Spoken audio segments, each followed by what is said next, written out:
Kabar naturalisasi Gender in the World, PSSI beri bocoran. Kesombongan media Vietnam terbalas, tiket semifinal terancam hilang. Kaleidoskop prestasi Timnas Indonesia 2024. Presiden FIFA temui bos CDT, niat tiru Timnas Indonesia buru pemain keturunan. Push leg di bawah. Lanjut simak informasi selengkapnya sebagai berikut.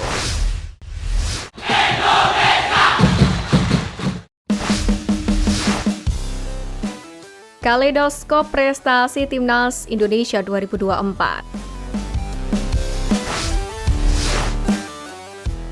Di tengah perjuangan para pemain muda Indonesia berjuang untuk lolos ke babak selanjutnya di Piala AFF 2024, mungkin sederet prestasi Timnas Indonesia ini bisa menjadi lecutan semangat untuk mereka berjuang lebih keras lagi saat bersua dengan Filipina nanti.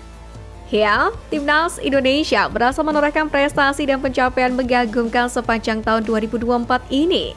Dan capaian itu kompak diraih oleh Timnas Putra di semua kelompok umur, Timnas Putri Senior, dan juga Timnas Futsal. Bahkan Timnas Electronic Sport atau e-sport Indonesia berhasil mencatatkan sejarah dengan menjadi juara dunia. Pertama, untuk kali pertamanya dalam sejarah Timnas Indonesia berhasil lolos ke babak 16 besar Piala Asia. Prestasi ini diraih setelah menjadi peringkat 3 terbaik saat babak penyisian. Lalu prestasi berlanjut pada bulan April, Timnas Indonesia berhasil menembus semifinal Piala Asia U23 2024 seusai mengalahkan Korea Selatan melalui babak adu penalti, yakni dengan skor 11-10. Timnas Indonesia pun mencetak sejarah dengan menembus semifinal Piala Asia U23 pada turnamen pertama yang mereka lalui. Masih dinakodai Sintayong, giliran Timnas Indonesia Senior pada bulan Juni dipastikan tampil di Piala Asia 2027 yang diselenggarakan di Arab Saudi setelah berhasil lolos ke ronde 3 kualifikasi Piala Dunia 2026 zona Asia. Dan makin membanggakan lagi karena sejauh ini Indonesia menjadi satu-satunya negara Asia Tenggara. Prestasi pun masih berlanjut hingga bulan Juli, di mana Timnas U19 Indonesia menjuarai ajang ASEAN U19 Boys Championship atau Piala AFF U19 2024. Gelar juara itu diraih setelah Indonesia menaklukkan Thailand 1-0 dalam babak final. Masih di kelompok umur, pada bulan September Timnas Indonesia U20 pun juga berhasil lolos ke Piala Asia 2025 yang akan berlangsung di China. Di kompetisi ini Indonesia pun menjadi wakil Asia Tenggara bersama dengan Thailand. Indonesia berhasil lolos ke putaran final usai menjadi juara grup F di kualifikasi Piala Asia U20 2025. Kemudian dilanjutkan oleh Timnas U17 pada bulan Oktober yang juga memastikan diri lolos ke Piala Asia U17 2025 setelah menjadi runner-up terbaik saat babak kualifikasi. Tak ketinggalan pula, Timnas Putri pun juga mempersembahkan prestasi yang gemilang. Di bawah nakoda anyar asal Jepang, Garuda Pertiwi berhasil menjadi juara turnamen yang bertajuk ASEAN Women's Cup 2024 atau Piala AFF Putri 2024. Hasil ini pun juga membuat Garuda Pertiwi berhasil menembus 100 besar ranking FIFA, yakni berada di peringkat 97 dunia. Kemenangan ini pun sekaligus mengantarkan Timnas Putri Indonesia ke turnamen ASEAN Women's Championship 2025.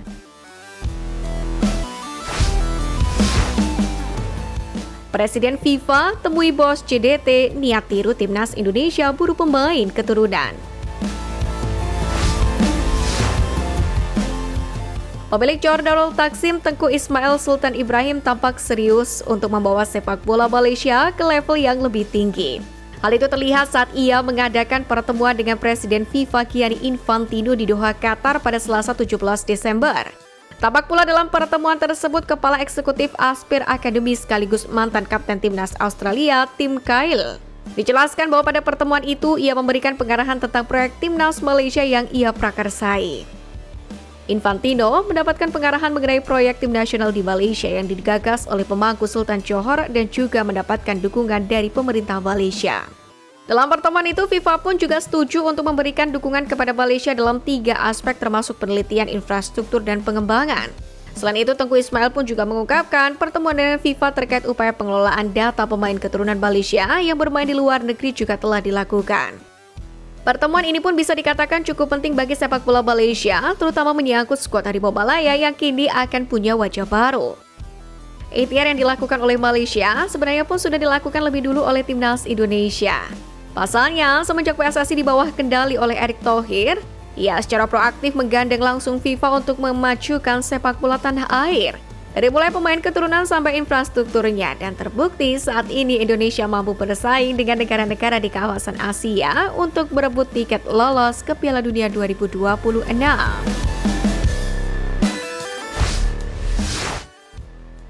Kesombongan media Vietnam terbalas, tiket semifinal terancam hilang.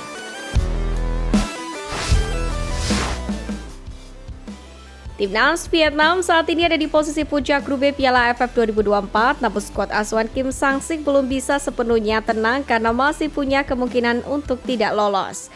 Hal itu terjadi ketika Vietnam kalah dengan selisih 2 gol atau lebih dari Myanmar di kandang.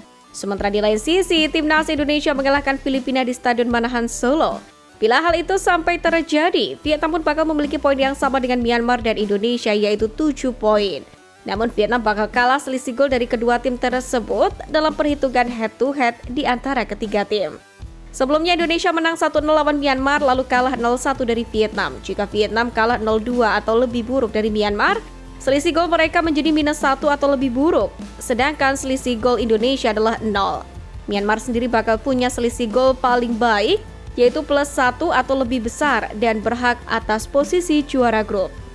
Jika berada di situasi tersebut, media Vietnam otomatis terbungkam sebab media yang selalu menggusik Timnas Indonesia tersebut baru saja melontarkan kesombongan kala mengalahkan skuad muda racikan STY beberapa hari yang lalu.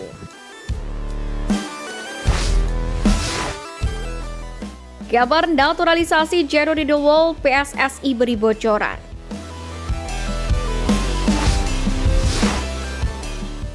Anggota Komite Eksekutif PSSI Arya Sinulinga meluruskan beberapa informasi kabar pemain keturunan yang akan dinaturalisasi, yakni demi kepentingan Timnas Indonesia. Salah satunya adalah mengenai Jerry De Wolf dan Jordi Weerman. Untuk Jerry De Wolf sendiri, Arya Sinulinga mengatakan PSSI masih sulit untuk menaturalisasi sang pemain. Tidak dijelaskan lebih lanjut oleh Arya apa penyebabnya, namun disebut berat. Sebelumnya, kabar terkait naturalisasi Jerry De Wolf diungkap oleh Yusa Nugraha melalui video terbaru di kanalnya.